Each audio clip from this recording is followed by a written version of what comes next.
Bonjour Podren.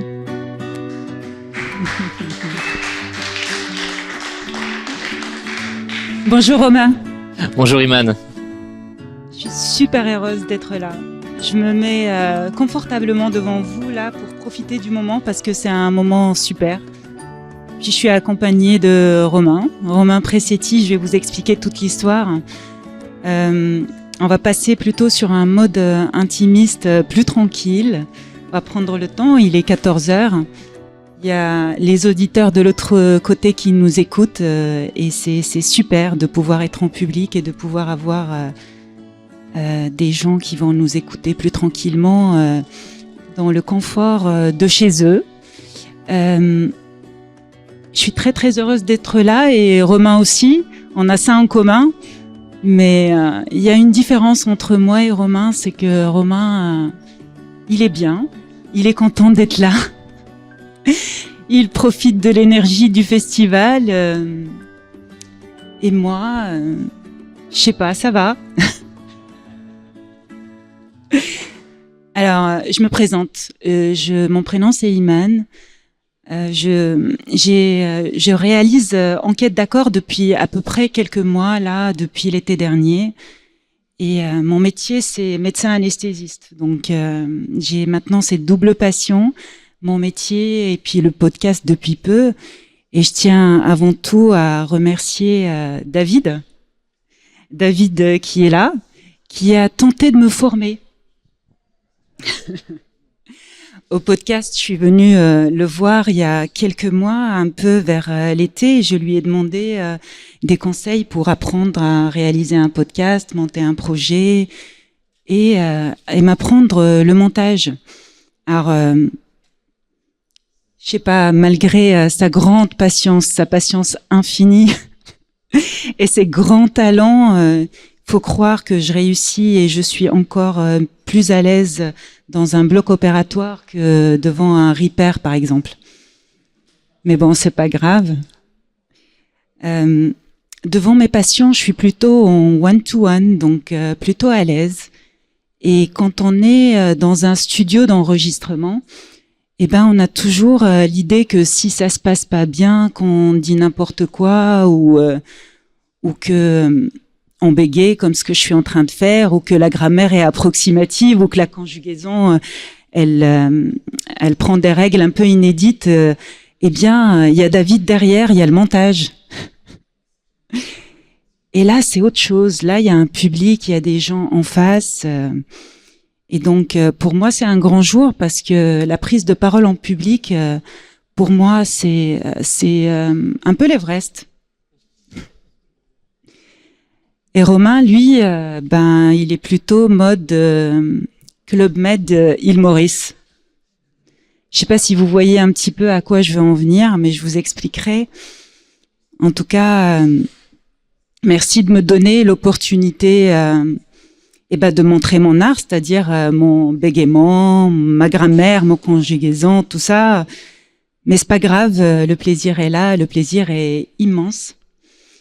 Et je voulais voir avec vous, peut-être par levée de main, qui est à l'aise pour la prise de parole en public. Je sais pas s'il y a beaucoup de podcasteurs ici. Ah ouais, d'accord, ok. Plus que la moitié, donc je m'adresse à des initiés. Ça, j'avais pas trop prévu, Romain. Comment il faut faire là ? Il faut improviser. On va improviser, donc vous êtes tous à l'aise. Bon, vous allez voir comment, au fait, quand on n'est pas à l'aise, on arrive à s'améliorer au bout d'une heure de 50 minutes. Alors, voilà, donc quand j'ai reçu l'invitation du festival, je me suis dit, qu'est-ce qu'il y a de plus pertinent que la prise de parole en public pour parler face à un public ? Et du coup, j'ai tout de suite pensé à Romain Presetti, parce que tout de suite est venu à moi le souvenir du sacre de Romain au grand concours national Cyrano. C'était dans une salle de théâtre parisien. Je me souviens, c'était l'année dernière, il y a une année, et j'avais eu le plaisir d'emmener mon petit garçon de 12 ans avec moi. Et je me souviens encore de la salle qui vibrait au talon. au talent des candidats qui étaient jeunes, qui étaient puissants en pertinence, en éloquence, en confiance en eux, tout ce que j'ai pas. Et j'ai trouvé ça incroyable. Et Romain, t'avais été vraiment splendide ce jour-là. Et donc, naturellement, je me suis dit, allez, parlons éloquence. Et avant tout, puisque vous êtes tous des initiés, j'ai même plus besoin de faire de statistiques à ce niveau. On peut quand même parler de Romain qui représente une génération et un parcours qui, pour moi, est extrêmement inspirant. J'ai 2 fois son âge et je suis extrêmement admirative. J'ai tout à apprendre de lui et je vous invite à nous suivre comme ça dans cette conversation pour comprendre l'art oratoire à travers lui, à travers son vécu et son expérience. Salut Romain. Salut Iman. Merci infiniment d'avoir accepté de venir jusqu'à Rennes et de partager ce moment qui est quand même spécial pour moi. Merci d'être là. Est-ce que tu veux te présenter à notre public, puisqu'on en a un, et à mes auditeurs qui vont nous écouter par la suite, raconter un petit peu qui tu es, ton parcours, comment t'en es arrivé à gagner un concours qui est quand même prestigieux, qui était impressionnant, qui est le concours Cyrano. Bien sûr, oui. Donc, je me dis comment on peut faire pour ensuite se présenter après tous les compliments que tu m'as donnés. C'est un moment vraiment un peu particulier, mais sans mériter. C'est gentil. Et je dirais que la première chose pour pouvoir me présenter, et pour présenter mon parcours, c'est dire que je suis le fruit de 10 ans de travail acharné en prise de parole en public, parce que je suis pas né avec la possibilité de pouvoir parler comme je le voudrais, comme je le voulais à l'époque. Et je suis ce qu'on appelle un peu, ça fait un peu presque ancien fumeur, mais je suis un ancien timide. Voilà, j'étais presque accro à la timidité, je me cachais un peu dans une certaine forme de confort, alors que je voulais parler. Il y a plein de moments que je voulais prendre la parole, dans des réunions, dans des groupes d'amis même, et je n'osais pas le faire, ou quand je le faisais, c'était un moment horrible, insupportable. Et je me dis, c'est pas possible. Pourquoi certains arrivent à prendre la parole sans avoir aucun problème, sans ressentir ces manifestations physiques, avoir la piscine municipale sur le front, avoir le cœur qui bat tellement qu'on a l'impression qu'il va partir. Et je me suis dit, c'est pas possible, je peux pas en rester à ce stade-là. Et je me suis mis en difficulté, en danger, exprès. On va dire, je suis un peu sadomasochiste, mais c'est comme ça que j'ai appris à parler. J'ai appris à parler dans cette difficulté-là, un peu contre moi-même. Et au fur et à mesure des expériences, au fur et à mesure de la pratique, j'ai appris que la parole, elle se construisait chez tout le monde. Tout le monde a la possibilité de devenir un orateur, tout le monde a la possibilité, même en sachant parler, d'améliorer la manière dont il va communiquer un message aux autres. Et aussi, j'ai appris à avoir confiance dans ce que je pouvais dire aux autres, à avoir confiance dans ce que je pouvais communiquer et transmettre. Et aujourd'hui, je suis ce qu'on appelle un orateur, donc je prends régulièrement la parole, que ce soit sur scène. Je suis au Cercle des orateurs disparus, qui est un collectif d'artistes de la parole avec des comédiens, des humoristes, des rhéteurs, donc ceux qui utilisent la rhétorique, l'art de bien prendre la parole. Je suis aussi comédien et improvisateur, donc j'ai fait de la parole le principal outil de ma vie, en fait. Parce que au travers de la parole, je trouve que on peut dire tellement de choses, on peut faire passer tellement de choses, on peut entrer en contact avec les autres, et je pense qu'il n'y a rien de plus beau qu'entrer en contact avec les autres. Ta formation initiale, Romain? Ma formation initiale, on va dire qu'elle est un peu loin de la prise de parole, mais quand même, elle s'en rapproche. J'ai une formation très littéraire. J'ai fait un bac L à l'époque où ça voulait dire quelque chose. Et à mon âge, ça me fait bizarre de me dire je me sens déjà vieux. Ne dis surtout pas ça, je te permettrai pas. et J'ai fait une formation littéraire, j'ai fait 3 ans de prépa littéraire parce que j'adorais les mots. J'adorais les mots, la littérature, le théâtre, l'utilisation des mots au quotidien. Et même si ce que je faisais était plus de l'analyse de texte, où on regardait comment les émotions étaient construites, comment les textes étaient construits, ça m'a beaucoup enseigné en matière de création de texte, de présentation, et c'est très utile à l'oral de savoir comment on construit un texte. Et ensuite, j'ai fait des études de sciences politiques.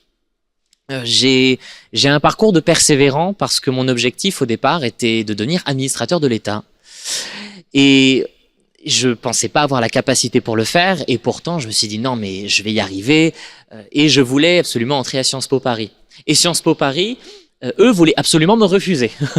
Voilà, c'est que j'ai passé plusieurs fois l'examen et je me suis retrouvé avec des refus systématiques. J'ai tenté 4 fois d'entrer à Sciences Po Paris, et à la 4e fois, visiblement ils en avaient marre de me voir, ils ont dit bon tu peux rentrer.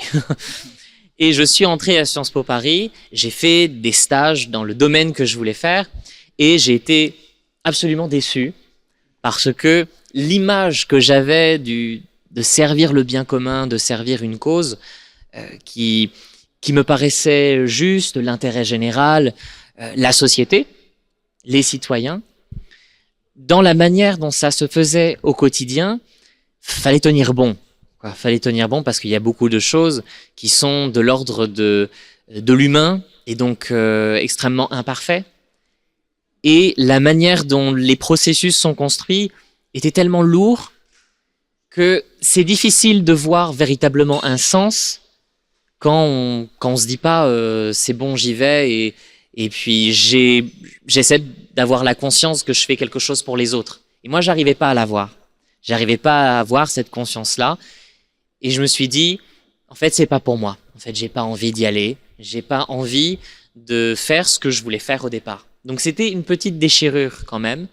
Mais grâce à tout le parcours que j'avais fait pendant ces 10 ans où je me formais à la prise de parole, où j'essayais de dépasser ma timidité pour je ne sais quel objectif, en fait, finalement, c'était un combat un peu contre moi-même. Eh bien, ce combat, il m'a servi aussi dans mon ambition professionnelle. Parce que je me suis dit que la parole, c'est le nerf de la citoyenneté. C'est le nerf de nos sociétés. C'est le nerf de toutes nos interactions sociales. Et que si on cultivait cette parole, et j'entends par là faire en sorte que les personnes qui ont besoin de prendre la parole, les personnes qui veulent exprimer des messages qui sont touchants, qui sont sincères, qui sont authentiques et qui transmettent véritablement quelque chose aux autres, le fait de faciliter cette parole-là, c'est aussi faciliter le lien entre les citoyens. C'est aussi faciliter le lien entre les gens. Et je me suis dit que c'est peut-être comme ça que je voulais participer au bien commun, participer à l'intérêt général, en participant à la construction de cette parole-là et en la facilitant. Donc aujourd'hui, la parole, ça fait partie de ma vie entièrement, parce que c'est aujourd'hui mon quotidien. Je suis aujourd'hui formateur en prise de parole. C'est ça. Donc je suis des personnes individuelles, aujourd'hui principalement des lycéens et des étudiants ou des personnes qui sont auto-entrepreneurs et qui ont beaucoup appris sur leur domaine, mais pas nécessairement comment communiquer les choses qu'ils voudraient transmettre. Et je suis également intervenant dans des écoles où il y a des étudiants qui sont dans des domaines dans lesquels la culture de la parole n'est pas très présente. Ça peut être des domaines, les développeurs, les informaticiens, ceux qui travaillent dans le digital, qui ont un lien très fort avec leur technique, un lien passionné et une volonté de se développer, mais en même temps qui ont quelquefois du mal à entrer en contact avec les autres, qui ont du mal à relier leur passion avec les autres et de pouvoir transmettre ce qu'ils savent, ce qu'ils veulent faire et ce qu'ils peuvent aimer dans ce qu'ils font. Et ça aide énormément d'avoir la parole pour pouvoir transmettre ce qu'on aime, pour pouvoir transmettre la personne que l'on est. Et dans le domaine professionnel, comme dans le domaine personnel, savoir transmettre ce qu'on fait à un ami, savoir transmettre ce qu'on aime à quelqu'un qu'on aime, c'est une richesse incommensurable. Je te rejoins parfaitement, Romain. Alors, je suis en même temps en train de voir le chat et alors la question qui se pose, c'est le concours Cyrano. Est-ce que tu peux nous parler de ça parce que beaucoup de personnes ne connaissent pas. Est-ce que tu peux parler de ce concours? Comment t'en es arrivé à le passer, les différentes étapes? Moi, j'ai profité de la finale, mais il y a tout un cheminement avant d'arriver à la finale. Alors, avant de parler de mon parcours dans le concours, il faut parler du concept de ce concours. Ce concours, il a été créé par deux amoureux de la parole, qui sont Elliot Nouaille et Pierre Faury, qui en ont fait toute leur vie.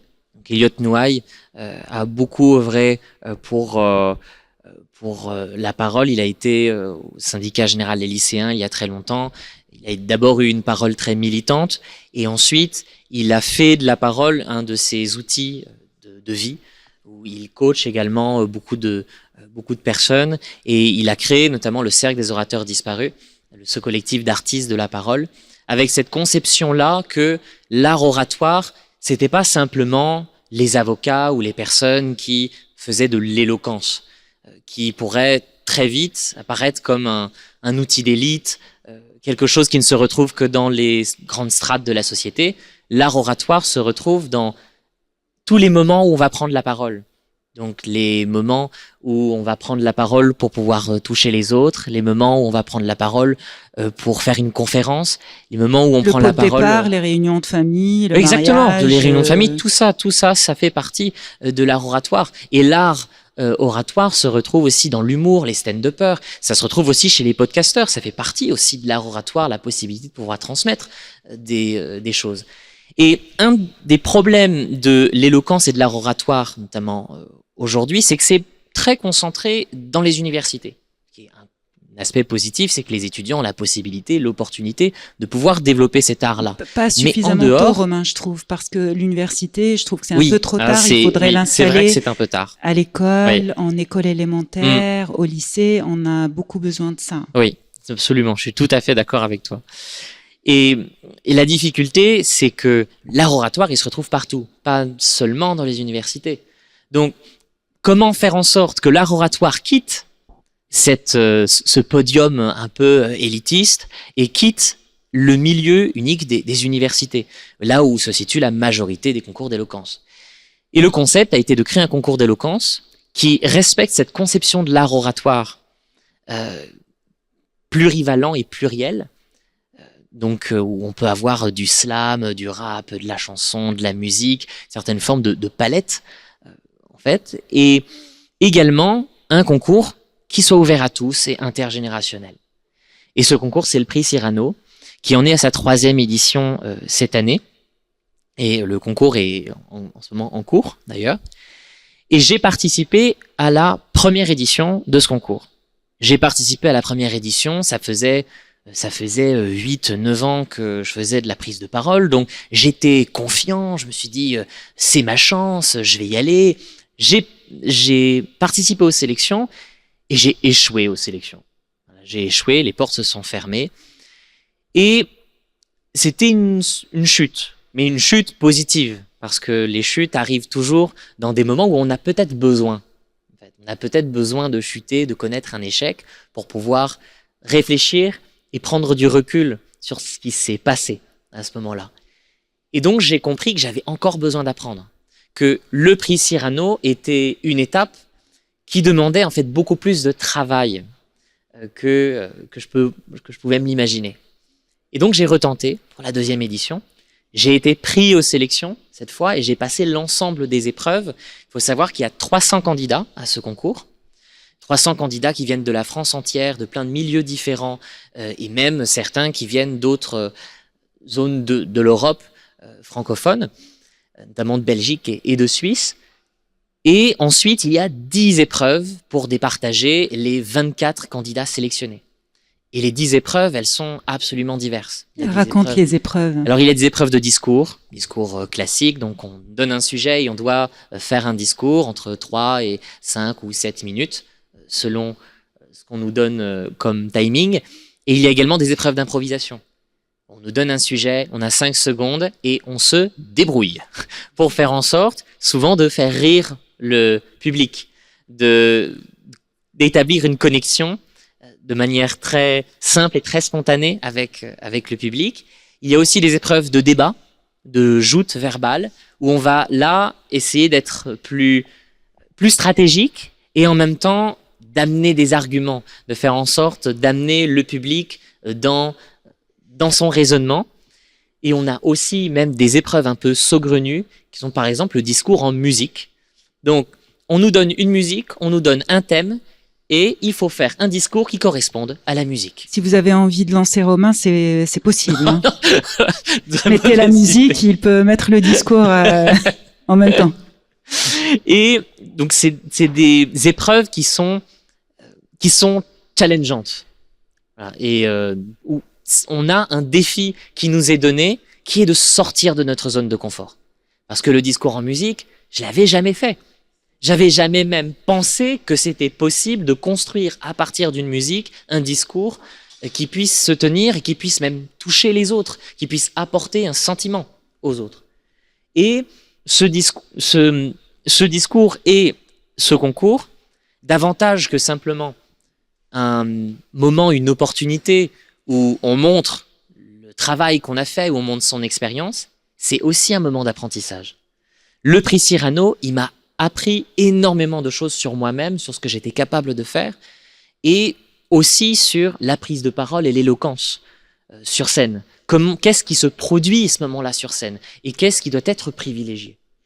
Est-ce que quelqu'un a déjà participé, pas participé, mais juste été voir un concours d'éloquence en direct? C'est assez impressionnant. Au fait, les jeunes sont extrêmement éloquents, pertinents. C'est très touchant et c'est vibrant d'authenticité. C'est très beau. Ce qui est impressionnant, je trouve, c'est les joutes verbales aussi, parce que il faut trouver de la répartie, il faut avoir des arguments. Et si on parlait de la préparation, parce que j'imagine que pour avoir de la répartie comme ça et avoir des sujets sur lesquels on peut rebondir, présenter des arguments, débattre, il y a forcément une technique derrière, il y a un apprentissage. Qu'est-ce qui t'a structuré pour arriver jusqu'à Cyrano? Sur quels axes il faut travailler? J'imagine qu'il y en a plusieurs.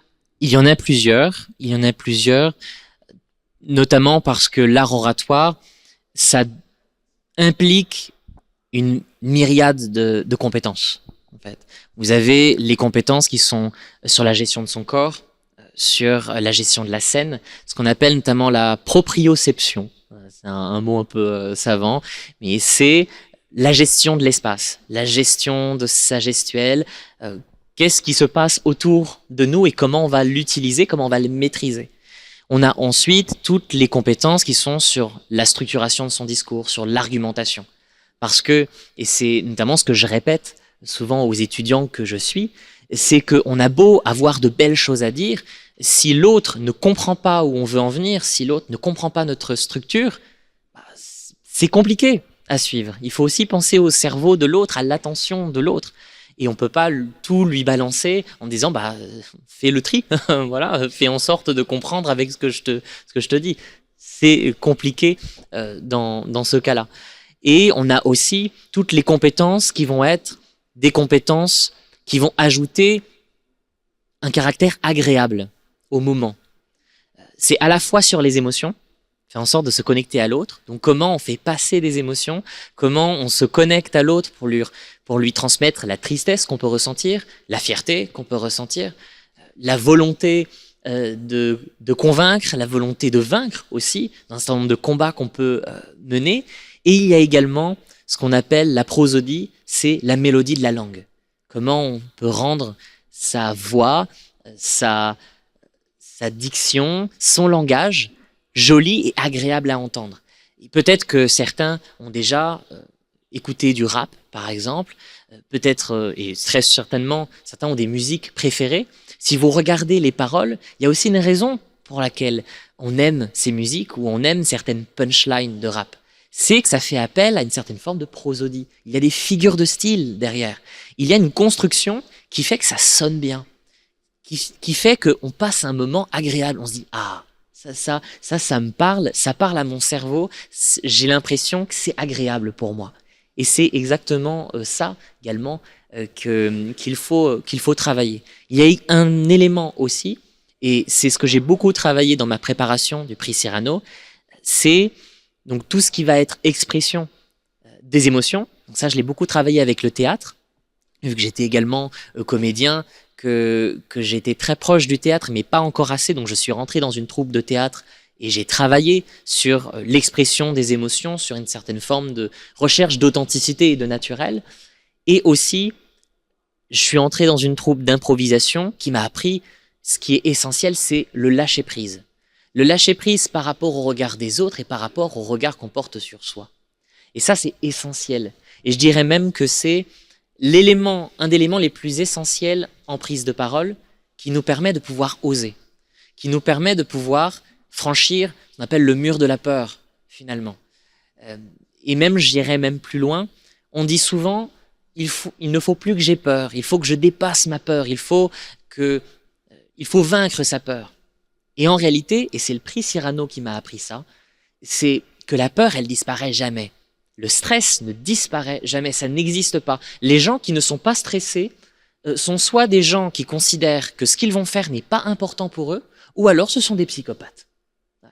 C'est deux choix. Et donc, avoir peur, être stressé, c'est quelque chose qu'il faut considérer avec bienveillance, avec indulgence. J'ai peur parce que ça compte pour moi.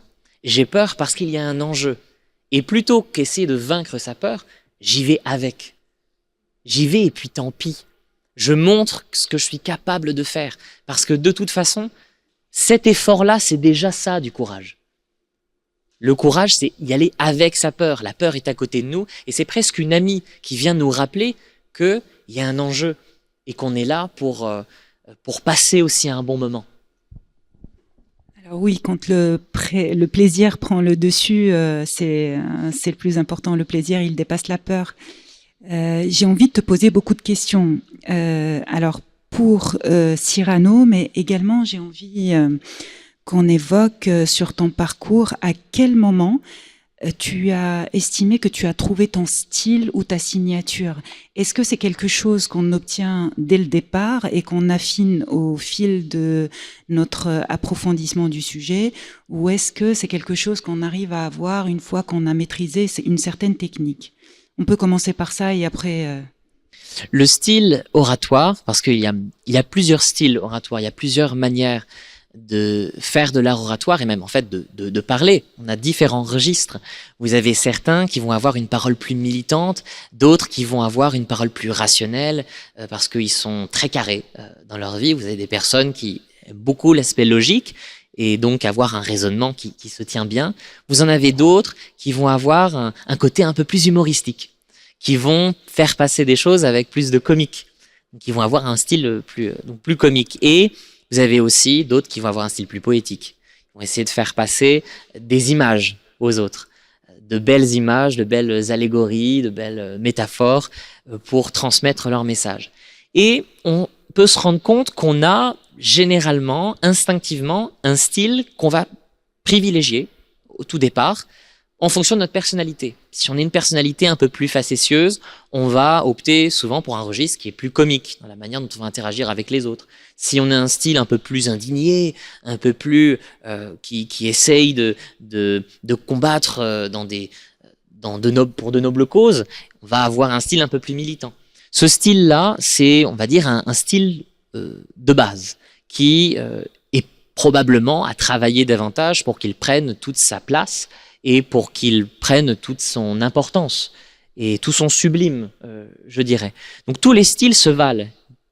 L'important, c'est surtout de travailler son style pour arriver au maximum et à l'optimisation la maximale possible de son style. Mais on se rend compte également, en travaillant, qu'on peut développer d'autres styles. J'ai connu des personnes qui avaient un style qui était plutôt carré, qui était très rationnel, et dans certains moments, il y avait des moments d'humour. Et ces moments d'humour, ils étaient tellement géniaux qu'on peut se dire, il faut que tu y ailles plus. Il faut que tu mettes un peu plus d'humour parce que ça fonctionne. Parce que ça pourrait vraiment apporter un élément complémentaire et quelque chose de plus dans ton style oratoire. Ça ne change pas que, au départ, on a un style un peu plus rationnel, ce qui a ses avantages, mais ça permet de retirer les inconvénients potentiels de ce style-là, qui est quand on est très rationnel, on a quelquefois du mal à faire passer des émotions.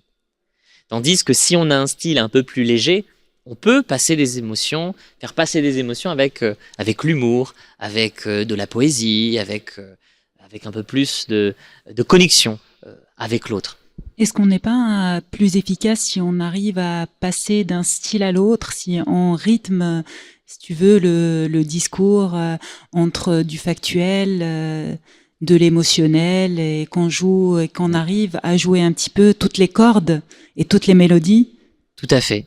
Je parlerai pas nécessairement d'efficacité, parce que efficacité, ça serait une certaine forme de performance, donc être plus efficace pour quel objectif? C'est surtout que la variation en termes de style, en termes de registre dans un discours, c'est ce qui permet, de capter l'attention, parce que quand il y a une rupture, quand il y a des bascules dans un discours, dans une prise de parole, notre cerveau, ça change. C'est comme s'il y avait quelque chose de nouveau, quelque chose d'insolite qui arrive et on s'y attend pas. Et également, ça permet de faire passer plus de choses. La complémentarité des styles, la complémentarité des registres permet effectivement de faire passer un message d'une manière beaucoup plus... j'ai essayé de pas redire le mot efficace, mais à la fois de manière beaucoup plus belle et en même temps de manière beaucoup plus facile. Parce qu'il y a une certaine forme de facilité dans la transmission. C'est comme si quand on prenait la parole, il y a potentiellement un mur entre nous. Il faut essayer de tisser un lien avec l'autre. Et quand on prend la parole, la difficulté, c'est comment je fais pour tisser un lien vers l'autre. Comment l'autre peut prendre l'émotion que je communique et surtout mon message, ce que je veux lui transmettre. Et l'humour, changer de registre, ça peut parler à différentes facettes de son cerveau et différentes facettes de sa personnalité. Ça parlera à ceux qui sont plus rationnels, ça parlera à ceux qui sont un peu plus émotifs, qui sont un peu moins rationnels, mais qui ont à cœur de ressentir des émotions pour prendre des informations. Et ça, effectivement, ça permet de toucher la majorité des personnes et de la manière la plus belle qui soit. Est-ce que vous êtes comme moi, vous misez beaucoup sur l'introduction et la conclusion? Je ne sais pas s'il y a des podcasteurs. Est-ce que pour vous, les premières minutes et les premiers instants d'un discours, d'une prise de parole ou d'un podcast, vous soignez votre introduction, vous y réfléchissez et que c'est un moment important? Par levée de main, est-ce que l'intro, vous la préparez? Ok, moi aussi. Donc on va poser la question à Romain. L'intro, c'est un moment extrêmement important. Je dirais même que c'est le moment fatidique. C'est le moment. Une mauvaise introduction fait que, surtout si on est face à un auditoire, des gens qui nous écoutent, on a une capacité d'attention limitée. Et surtout aujourd'hui, on est bombardé d'informations, on a la grande facilité de regarder sur son portable, de scroller, de regarder ailleurs, d'écouter autre chose, d'être distrait. Et donc l'introduction, c'est ce qui permet de dire au cerveau « Oh non mais tu peux rester, il va y avoir quelque chose d'intéressant. Là, il faut que tu restes. » Et l'objectif de l'introduction, c'est ça. C'est faire en sorte de capter l'attention du cerveau pour que le cerveau n'ait qu'une seule décision à prendre, c'est d'écouter. C'est de rester là et de prendre le temps de prendre le message que vous avez à lui communiquer. Il y a des axes? Il y a des axes. Donc, on estime, et c'est pas moi qui le dis, c'est notamment Eric Bas, qui est un grand auteur en prise de parole en public, qui est prolifique, et je vous invite à lire ses livres en prise de parole si vous êtes intéressé. Il écrit que l'introduction, il y a 4 missions. La première mission, c'est capter l'attention. Faire en sorte de capter l'attention par quelque chose d'insolite, en créant du suspense, en posant une question, par exemple. Vous avez aussi le fait d'établir la connexion avec l'autre, que l'autre se sente concerné, que l'autre sache que vous êtes connecté. Ensuite, il y a susciter l'intérêt, faire en sorte que l'autre soit intéressé. Par exemple, si vous dites à la fin de ce podcast, vous connaîtrez tout sur tel sujet. Vous aurez les clés pour répondre à tel ou tel problème. Et enfin, vous avez introduire le sujet, faire en sorte que l'auditeur, que la personne qui écoute, la personne qui vous regarde, soit sur des rails, qu'il ne soit pas inquiet en disant mais oui, où va-t-il? Et l'introduction fait que ensuite on peut se lancer dans une narration, on appelle la narration, dans un développement qui va avoir l'ensemble de l'attention de l'autre. Et ensuite, une fois qu'on a établi un lien, qu'on a pris les auditeurs ou le public par la main, oui, qu'on l'a emmené sur une petite balade ou un voyage sur un sujet ou un thème, il est important de savoir conclure aussi, finir un sujet, finir un échange. Il faut expliquer, il faut finir par un message peut-être. Oui, la conclusion, elle passe souvent par une sorte de synthèse. Une sorte de synthèse pour finalement, qu'est-ce qu'on peut en conclure? Qu'est-ce qu'on en retient de tout ça? Une synthèse qui va revenir sur les points clés de tout ce qui a été dit, parce que nécessairement, ce qui va le plus être retenu, ce qui aura le plus de probabilité d'être retenu par l'autre, c'est la fin, c'est la conclusion. Donc il faut peaufiner sa conclusion, il faut être certain qu'il y ait l'ensemble des éléments saillants de votre présentation à l'intérieur de la conclusion. Et aussi, il y a toujours le risque de, à la fin de la conclusion, de finir sur une phrase qui, on n'a pas l'impression qu'on a fini. On reste sur un peu un goût d'inachevé. On reste sur sa fin. Oui. Et il faut donc penser à une phrase qui boucle bien. Souvent, ça peut être une phrase qui fait le lien avec son introduction, ou une phrase qui permet de donner de la perspective, de donner de l'universel là-dessus. Par exemple, si je vous parle d'environnement, si l'ensemble de ma présentation parlait d'une solution pour mieux trier ses déchets ou une solution pour participer à la lutte contre le changement climatique, je pourrais dire que la solution que j'ai proposée est beaucoup plus qu'une solution partielle, c'est un petit pas pour un monde meilleur ou un petit pas dans la sauvegarde de la planète, une sauvegarde collective. Et ça permet d'aller sur quelque chose de plus universel, sur un message global qui donc pourra être davantage mémorisé. Très intéressant. Et alors, je me disais, pour arriver à un niveau de pertinence, d'éloquence et puis d'avoir un discours, parce que pour moi l'éloquence c'est au-delà du fait d'être à l'aise devant un public, c'est aussi une façon de construire une pensée et d'apprendre à organiser sa façon de penser et de pouvoir la présenter de la meilleure façon, parce que j'estime que je sais pas vous, mais la clarté, c'est un cadeau qu'on donne aux autres. Être clair, c'est aussi pour soi, mais aussi aux autres. C'est la meilleure façon d'éviter les malentendus, d'éviter de se chamailler, d'être en conflit. Des fois, pour simplement une mauvaise présentation. Et donc, je me disais, est-ce que toi, dans ton parcours, est-ce que tu as un rituel, est-ce que tu as une façon de faire qui fait que tu as appris à construire des arguments, à tout le temps parce que avant de savoir parler, pour construire sa pensée, il faut avoir des arguments tout le temps prêts. Pour débattre, il faut avoir une idée et une culture générale déjà un peu développée. Est-ce que tu t'astreins à des exercices, à des lectures, à des choses qui font que ton cerveau est déjà habitué à la réflexion, aux arguments et à la façon de réfléchir? La culture générale, bien entendu, elle aide. Elle aide parce que ça permet de pouvoir avoir des arguments qui vont aller se trouver dans la littérature, qui vont aller se trouver dans l'histoire, qui vont aller se trouver dans la psychologie, ou que sais-je, n'importe quel domaine. je dirais pas qu'elle est absolument nécessaire dans le sens où il faut absolument avoir la culture, sinon on ne peut pas débattre, sinon on ne peut pas discuter. Ça serait beaucoup trop simple et c'est même simpliste. Je dirais que l'essentiel, c'est surtout de se poser les bonnes questions. Et ça part de là, et je pense que toute prise de parole et toute présentation part d'abord sur du questionnement. Souvent, je demande à mes étudiants, au tout début de cours, pour faire un petit icebreaker, pour les sortir de l'aspect très académique du cours, je leur demande, c'est quoi votre passion? C'est quoi votre rêve? Partagez un peu pour que moi je puisse mieux vous connaître.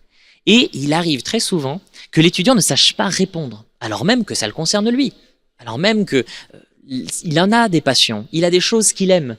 Il y a des moments où, quand l'étudiant il dit je sais pas trop, rien, j'ai pas vraiment de passion, et j'ai dit mais vous allez me faire croire que quand vous rentrez chez vous, vous ne faites rien.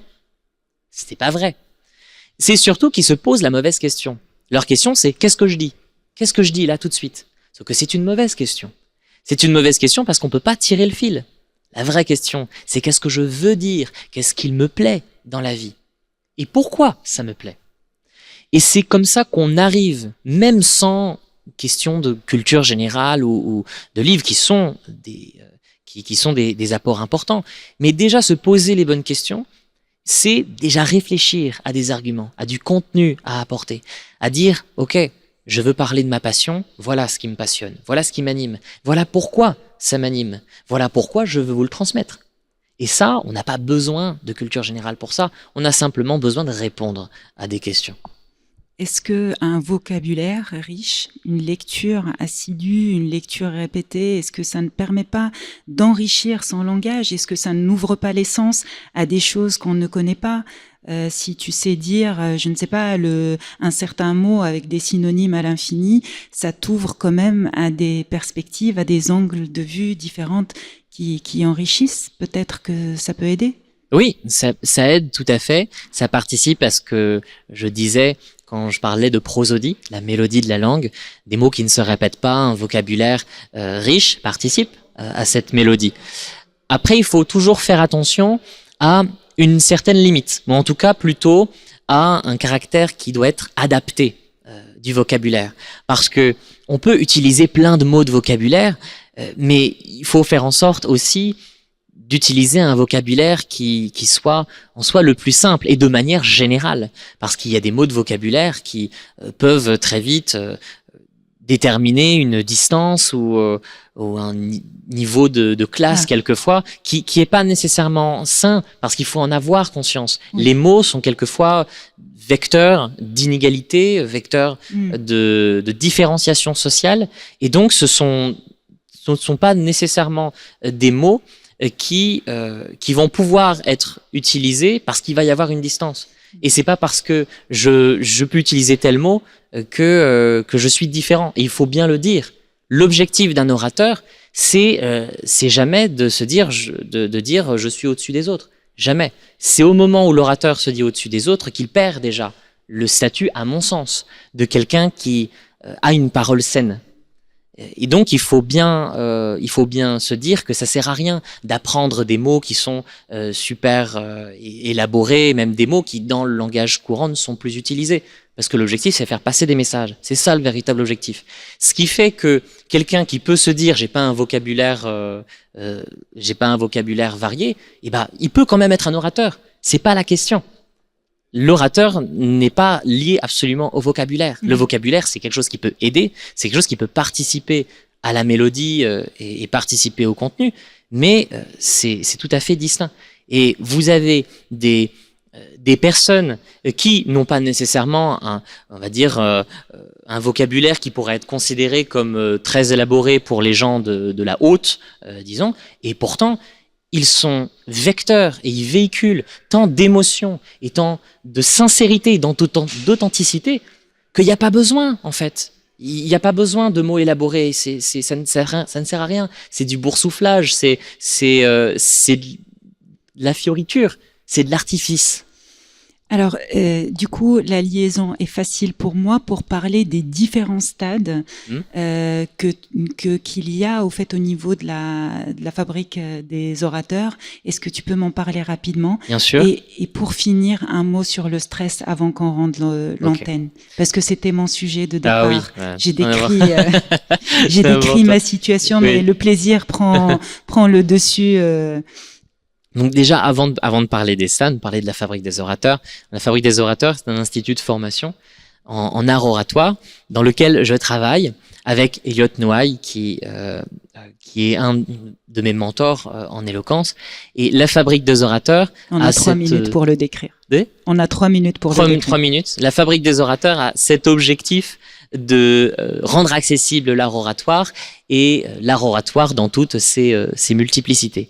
Et dans son travail, la Fabrique des orateurs a élaboré une méthode qui est une méthode de différents stades, de différents niveaux pour déterminer à quel niveau on se situe et quels sont surtout les axes de progression, quelles sont nos forces et comment on peut dépasser l'ensemble de nos fragilités potentielles. Et il y a 5 niveaux qui vont de l'aspirant à l'expert, et l'ensemble de ces niveaux sont une sorte de parcours oratoire. Vous avez au tout départ la personne qui n'ose pas trop parler, qui va essayer de s'élancer sur scène et ça passe ou ça casse, va dépasser le mur de la peur, va passer le mur de la peur, et ensuite, quand quelqu'un passe le mur de la peur, il est un peu sur scène, ou comme sur un bateau, il s'est lancé sur le bateau, et puis le bateau tangue un peu, donc il a du mal à tenir le cap, et au fur et à mesure, il arrive à tenir le cap, et l'objectif, c'est de quitter, c'est d'arriver à une grande maîtrise, tout en quittant l'aspect artificiel de la technique, parce qu'au fur et à mesure qu'on apprend des techniques, on devient potentiellement artificiel et on arrive potentiellement sur de la surmaîtrise, et d'arriver sur quelque chose qui est de la maîtrise de l'imprévu, où on maîtrise tellement l'art oratoire qu'on a la possibilité de pouvoir parler sans préparation, qu'on a la possibilité de pouvoir se faire à l'environnement et de prendre le moment présent comme un instant d'opportunité et de potentiel sublime. Est-ce que vous voulez que je lui pose la question pour le stress? Moi, ça va, je me sens bien, mieux que au tout début, mais j'ai quand même envie de connaître ta technique, Romain, pour être cool et tranquille et affronter 300 personnes un jour de concours. Déjà, il y a 3 choses. La première, c'est que je suis toujours stressé, en fait. En réalité, tous les orateurs sont stressés. Les orateurs, les comédiens, les improvisateurs, les chanteurs, ils sont tous stressés. Donc c'est la première chose, se dire que le stress est normal. C'est un moment qui est nécessaire même. Comme je vous l'ai dit, le stress, la peur, ça nous dit à quel point c'est important et à quel point il y a un enjeu. Et ensuite, la deuxième chose, c'est qu'il y a une perspective intellectuelle à avoir sur le stress, c'est justement de se dire que c'est normal et que le stress n'est que la manifestation de l'importance et les outils, Romain, les outils. Les techniques, c'est notamment des techniques de respiration. Vous avez des techniques de respiration qui sont donc respiration par le nez, et puis on retient pendant quelques secondes dans le ventre, et ensuite on lâche par la bouche. Ce sont des techniques de respiration. Faire de la cohérence cardiaque ici. Cohérence cardiaque très utile. Ouais. Sophrologue peut-être. Sophrologue. Vous êtes sophrologue peut-être? Non, utilisatrice de la cohérence cardiaque. Voilà. Et la respiration est très très utile. La respiration, c'est une des clés en fait de l'art oratoire. T'as pas d'astuces, t'as pas de gris-gris, t'as pas de choses particulières. Alors d'éléments superstitieux, non. Non, je n'en ai pas. Si, j'utilise beaucoup la méditation. J'utilise beaucoup la méditation pour me recentrer. Pour me centrer sur le moment présent et me dire surtout un élément, c'est que je suis pas là pour montrer que je suis parfait.